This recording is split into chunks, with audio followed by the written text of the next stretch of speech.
नमस्कार दोस्तों, मेरा नाम है प्रदीप चौहान। बात समझनी है तो पूरी सुननी होगी। दोस्तों, इस हफ्ते इंडियन फिल्म इंडस्ट्री, खास करके हिंदी फिल्म इंडस्ट्री को बहुत बड़ा नुकसान हुआ जब भरत कुमार के नाम से मशहूर मनोज कुमार ने 87 साल की उम्र में इस दुनिया को अलविदा कह दिया। देश प्रेम से ओत-प्रोत जितनी खूबसूरत फिल्में उन्होंने बनाई हैं, शायद ही हिंदी फिल्म इंडस्ट्री में, क्या पूरी जितनी भी और भाषाओं की इंडस्ट्री है, शायद ही ऐसी फिल्में पहले बनी हो या आगे बनेगी, मुझे नहीं लगता।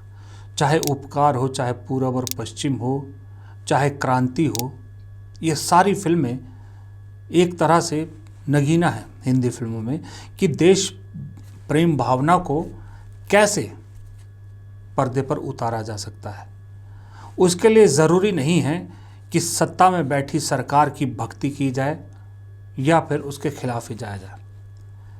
देश प्रेम कई तरह से दर्शाया जा सकता है, ये मनोज कुमार ने बताया। और मनोज कुमार जितने पुख्ता अपनी फिल्मों को लेकर थे, ऐसी फिल्मों के, उतने ही पुख्ता उनकी पर्सनैलिटी भी थी जब वो अपने क्राफ्ट को लेकर किसी भी तरह के कॉम्प्रोमाइज़ करने को तैयार नहीं थे। आपको मालूम है, इस देश के इतिहास में एक काला धब्बा है, वो है 1975 की इमरजेंसी। इंदिरा गांधी सरकार ने लगाई थी। ये तो खुद कांग्रेस ने भी माना है कि वो गलती थी। उस दौरान फिल्म इंडस्ट्री को, इंटरटेनमेंट इंडस्ट्री को सरकार ने दबाने की कोशिश की, अपनी एक तरह से कह सकते हैं पपेट बनाने की कोशिश की, जो आज हो चुका है, आज के दौर में हो चुका है। उस वक्त कोशिश हुई थी, लेकिन कई ऐसे कलाकार थे जिन्होंने सरकार के आगे झुकने से मना कर दिया था। उसमें 3 प्रमुख नाम थे: मनोज कुमार, देवानंद और मशहूर गायक किशोर कुमार। इन तीनों ने सरकार का प्रोपोगंडा करने से मना कर दिया था। दरअसल सरकार चाहती थी कि फिल्म मेकर ऐसी फिल्में बनाएं जिसमें उनकी जो है वो सरकार की योजनाओं का बखान हो, पॉजिटिव बखान हो। और किशोर कुमार से चाहते थे कि कुछ सरकार की नीतियों को लेकर सरकार के समर्थन में प्रोग्राम्स करें। इन्होंने मना कर दिया था। नतीजा ये हुआ कि किशोर कुमार, देवानंद और मनोज कुमार तीनों पर सरकार ने बैन लगा दिया। किशोर कुमार के गाने 2 साल तक तब के जो ब्रॉडकास्टिंग मिनिस्टर थे, information INB minister Vidyacharan Shukla, उन्होंने 1975 से 1977 तक दूरदर्शन और ऑल इंडिया रेडियो पर किशोर कुमार के गाने चलाने पर बैन लगा दिया था, नहीं चलने दिए। उसी तरह देवानंद की फिल्मों को लेकर भी कंट्रोवर्सी हुई और मनोज कुमार से सरकार ने कहा, ये मनोज कुमार ने एक हिंदुस्तान टाइम्स को इंटरव्यू में कहा था कि दरअसल सरकार उनसे एक फिल्म बनवाना चाहती थी जिसमें सरकार अपना पक्ष रखना चाहती थी और सरकार प्रोपोगंडा करना चाहती थी। मनोज कुमार के मुताबिक कि इसको लेकर वो प्रधानमंत्री इंदिरा गांधी और संजय गांधी से मिले भी थे। स्क्रिप्ट वगैरह सब कुछ तैयार हो चुकी थी और ये भी तय हुआ था कि इंदिरा गांधी उस फिल्म में एक स्पेशल अपीयरेंस करेंगी। लेकिन वो कुछ क्रिएटिव डिफरेंसेस जो एक कलाकार के अंदर होते हैं, जो सरकार जितना बैंड करना चाह रही थी, नहीं, मनोज कुमार उतना तैयार नहीं थे होने के लिए, उतना प्रोपेगेंडा करने के लिए तैयार नहीं थे, तो वो मामला ठंडा हो गया। इसके एवज में, इससे नाराज़ होकर तब की सरकार ने मनोज कुमार की फिल्मों पर बैन लगा दिया और साथ ही मनोज कुमार की नई रिलीज़ फिल्मों को कुछ ही हफ्तों में दूरदर्शन पर दिखाना शुरू कर दिया। फिल्में थिएटर में थी और वो दूरदर्शन पर चल गई थी, जैसे 10 नंबरी एक फिल्म, खास करके शोर, ये फिल्में अभी थिएटर में ही थी और दूरदर्शन पर दिखा दी गई, जिससे इन फिल्मों के बिज़नेस को बहुत बड़ा झटका लगा और बहुत एक तरह से नुकसान हुआ। लेकिन मनोज कुमार झुके नहीं। मनोज कुमार अकेले ऐसे अभिनेता हैं, प्रोड्यूसर, डायरेक्टर हैं जिन्होंने सरकार को अदालत में घसीटा और अदालत से जीत भी हासिल की, सरकार के खिलाफ फैसला आया। ये मनोज कुमार थे, ये उनका कैरेक्टर था। ये थे रीढ़ वाले, दरअसल में असली सितारे, जैसे सितारे होने चाहिए। आज बॉलीवुड या पूरी फिल्म इंडस्ट्री उस इमरजेंसी के भी दौर से, बुरे दौर से गुजर रही है। आज की डेट में दो ही तरह की फिल्में हैं, या तो कंप्लीटली प्रोपेगेंडा फिल्म्स बन रही है, या फिर ऐसी फिल्में बन रही है जिसमें सरकार से सवाल पूछने का मतलब ही नहीं है, जो शुद्ध एक तरह से इमेजिनेशन पे बनती है। जबकि कहा जाता है फिल्में समाज का आईना होती है। लेकिन यदा कदा कोई फिल्म अगर सरकार से सवाल पूछ ले, या ये जो हिंदू धर्म के ठेकेदार हैं इनकी पसंद के खिलाफ चले जाए, तो फिर उस फिल्म को बहुत कुछ झेलना पड़ता है।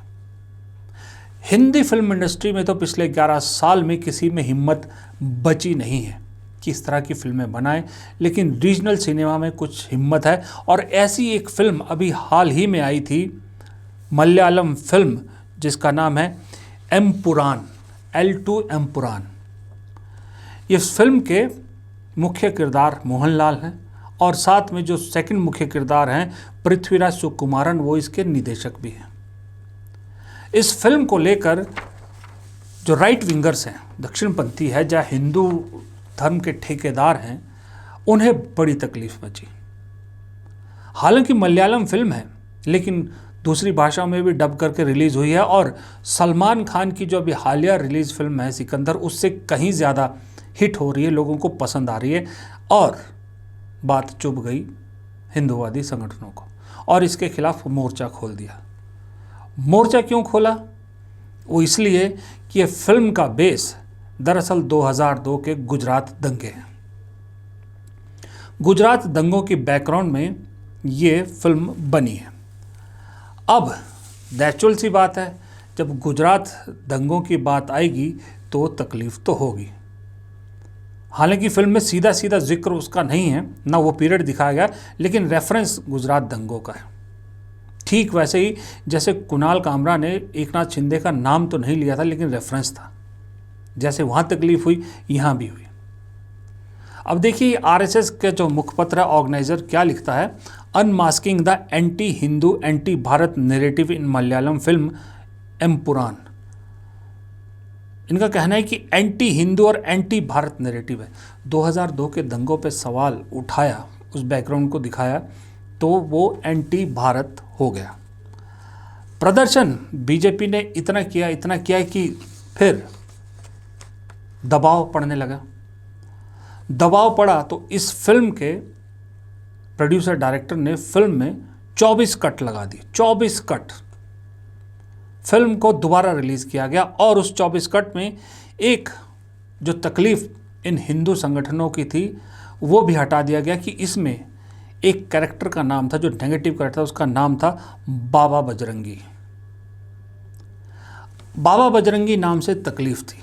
आपको सुनने में लगेगा कि बाबा बजरंगी से शायद इसलिए तकलीफ होगी कि बजरंग बली से, या जो है वो बजरंग दल से रिफ्लेक्ट करता। नहीं, बाबा बजरंगी से तकलीफ इसलिए थी कि 2002 के दंगों में एक मुख्य किरदार था जिसका नाम था बाबू बजरंगी। ये बाबू बजरंगी कोई इनोसेंट नहीं, अदालत से सज़ा याफ्ता मुजरिम है, इस वक्त जेल में, शायद बेल पे है। बाबू भाई पटेल इसका असली नाम था, इसे बाबू बजरंगी के नाम से जाना जाता था।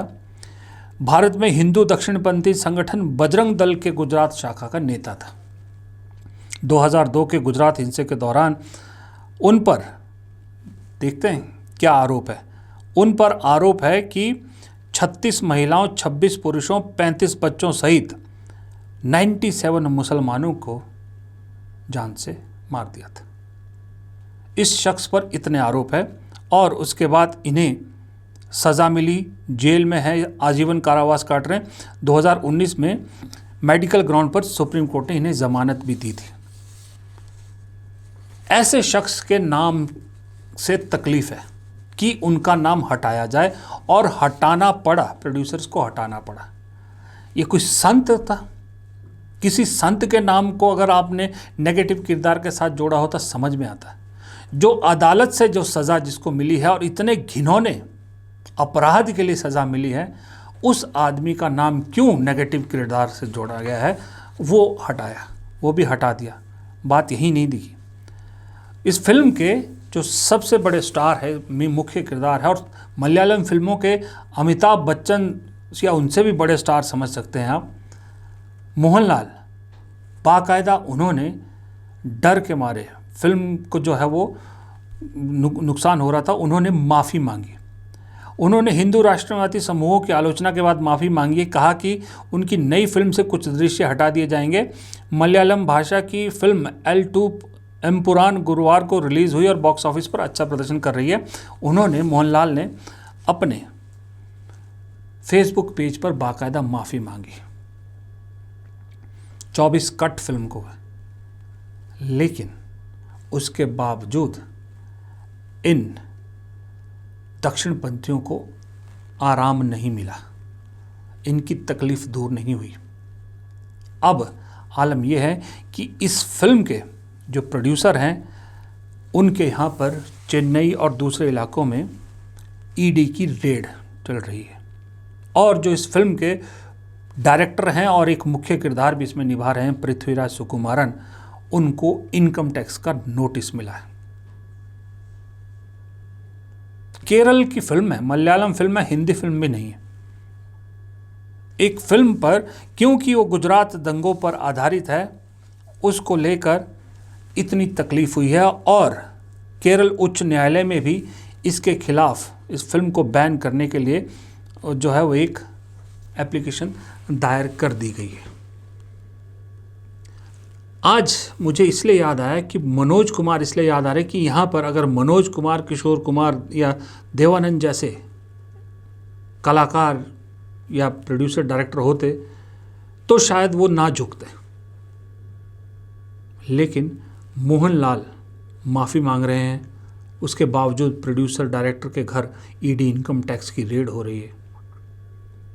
यानी आज भाषा कोई भी हो, हिंदी हो, इंग्लिश हो, मलयालम हो, तमिल हो, तेलुगु हो, कोई भी हो, कोई ऐसा कैरेक्टर इस फिल्म इंडस्ट्री में बचा ही नहीं है जो इस सरकार या इस सत्तारूढ़ पार्टी और उससे जुड़े संगठनों के खिलाफ खड़ी हो सके।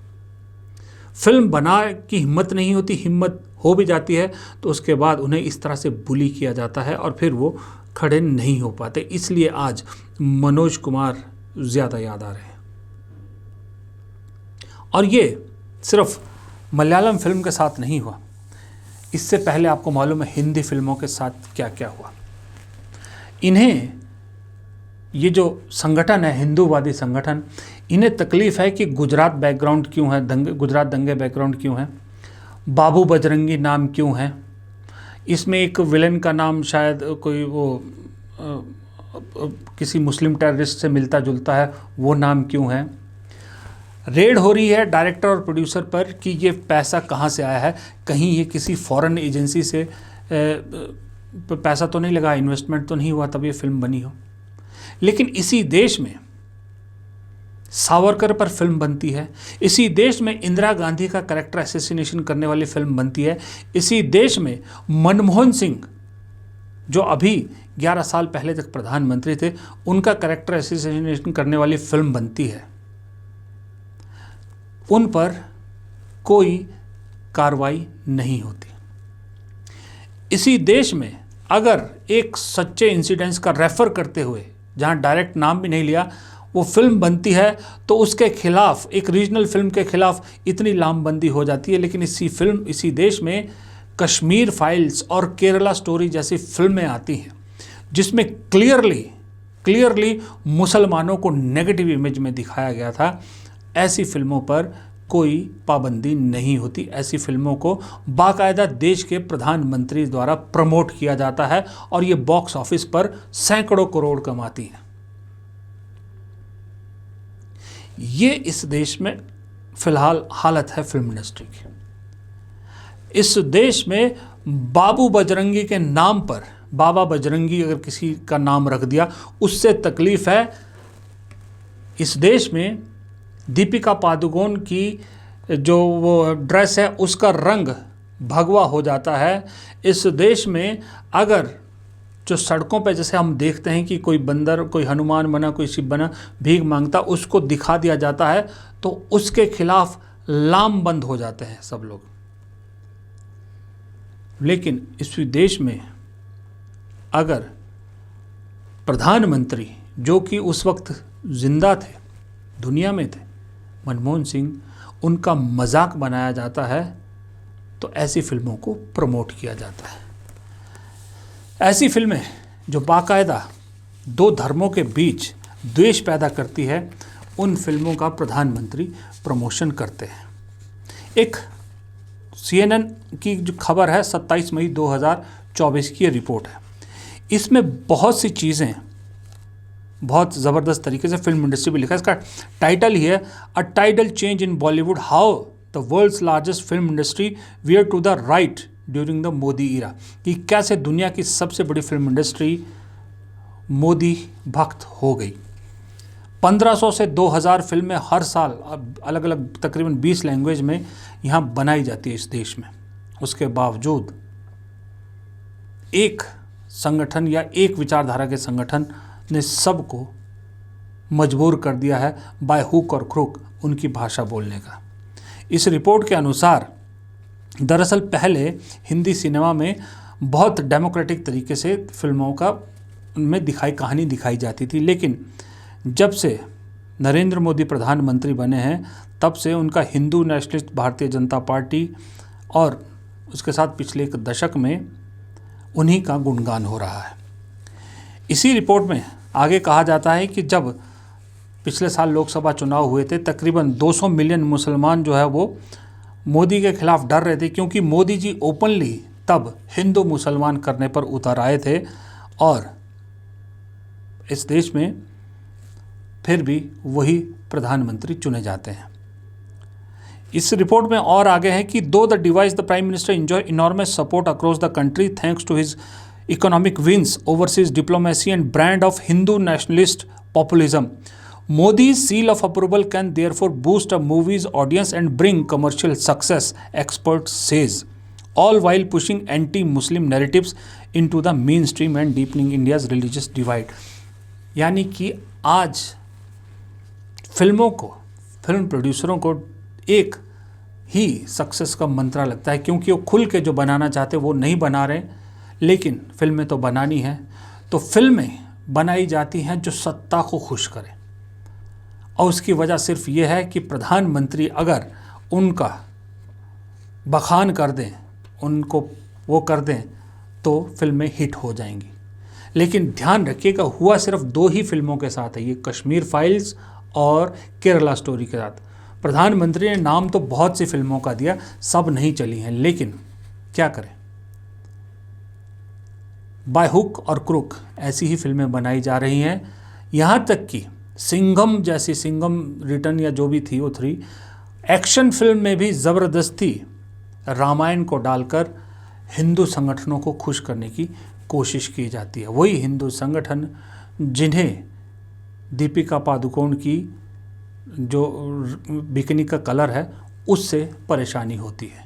और बेशर्मी देखिए, मोहनलाल जो है वो माफ़ी मांग रहे हैं एमपुरान के एक्टर, और डायरेक्टर प्रोड्यूसर ने 24 कट लगा दिए, उसके बावजूद उनके खिलाफ जो है वो जो उन पर हमला किया जा रहा है वो कम नहीं हो रहे। लेकिन केरला स्टोरी, जिसमें क्लियरली इसी केरला का, जहाँ की एमपुरान फिल्म है, जिस इंडस्ट्री की, उसी केरला को बदनाम करने के लिए खुलेआम दबा के झूठ दिखाया गया केरला स्टोरी में। ध्रुव राठी जो यूट्यूबर है, उन्होंने अपनी यूट्यूब वीडियो में पूरा एक्सपोज किया है, उसको देखिएगा जाके, कितना झूठ बोला गया कि क्या है वहाँ पर महिलाओं का इस्लामीकरण हो रहा है, ISI में भर्ती की जा रही है, ISIS में।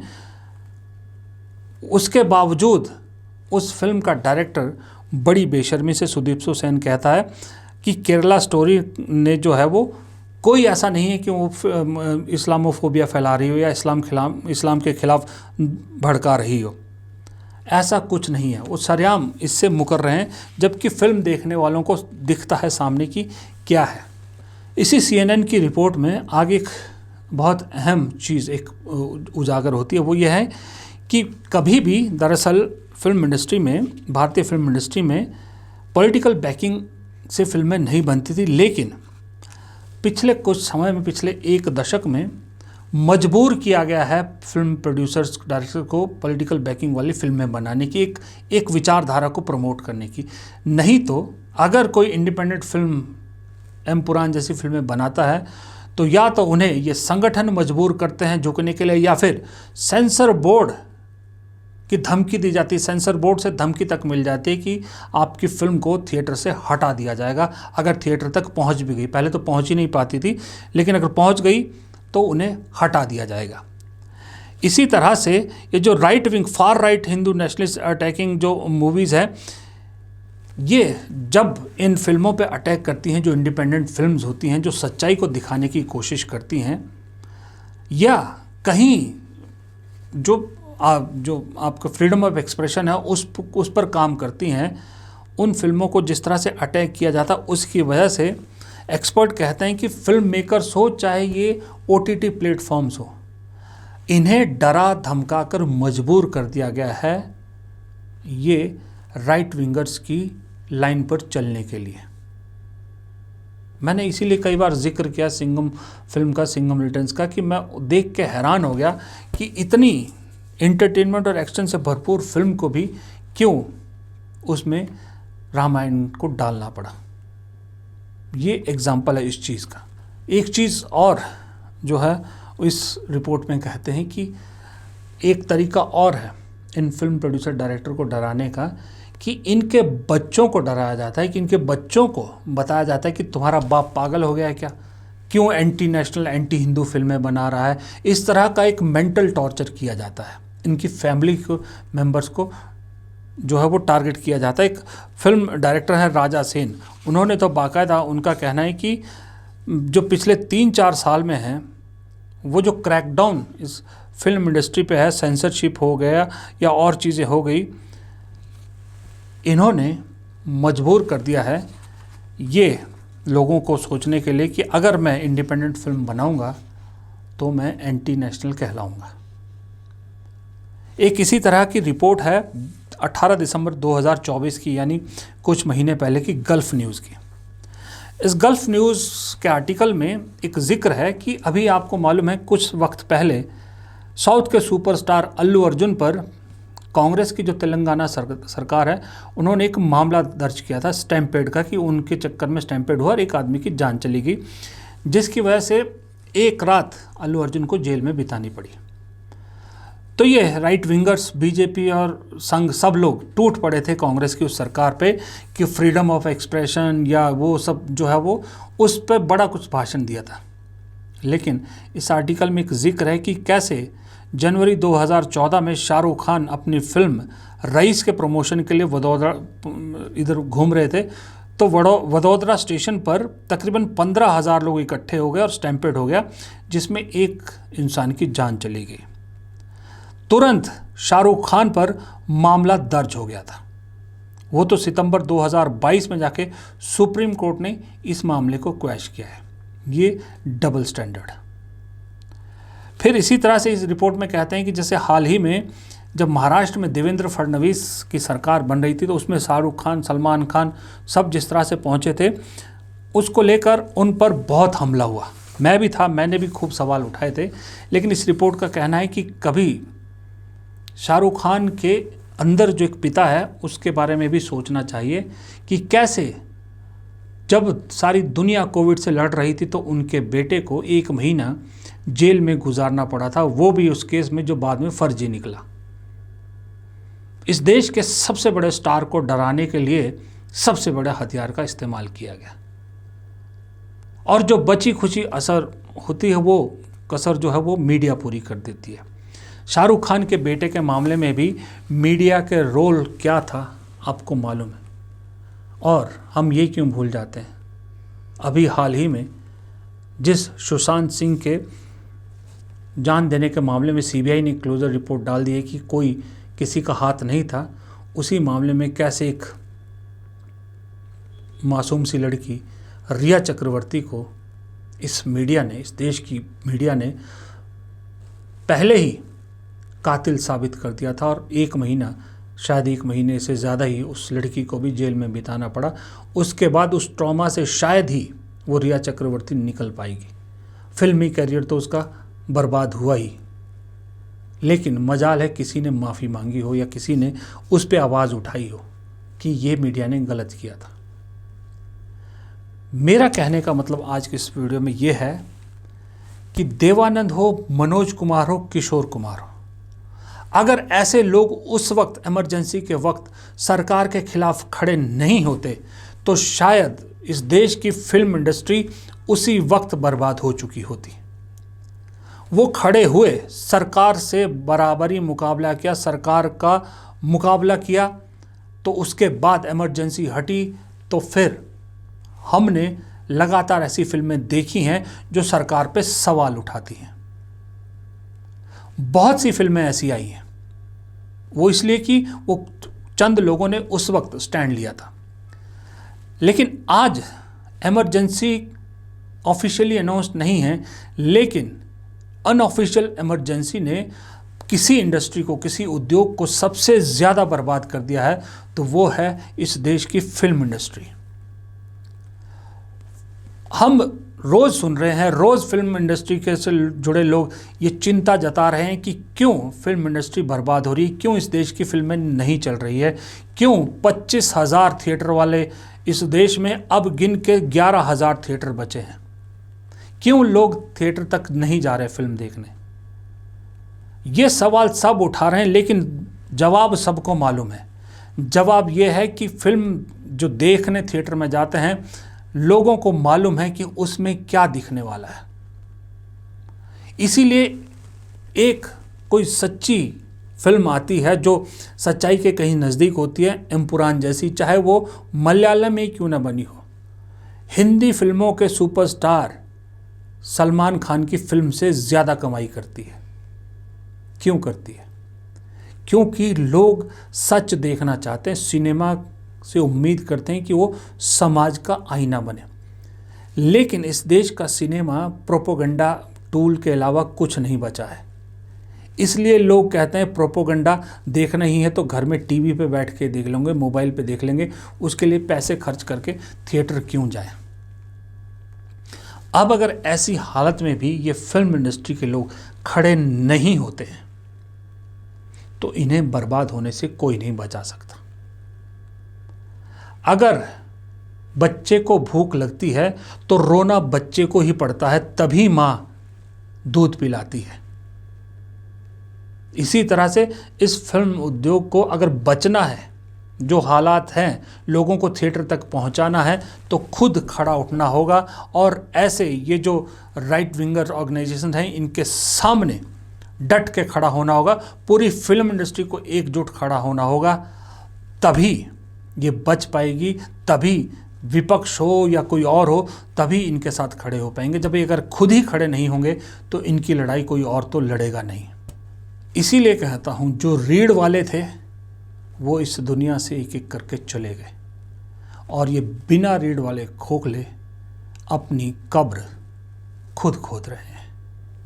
नमस्कार।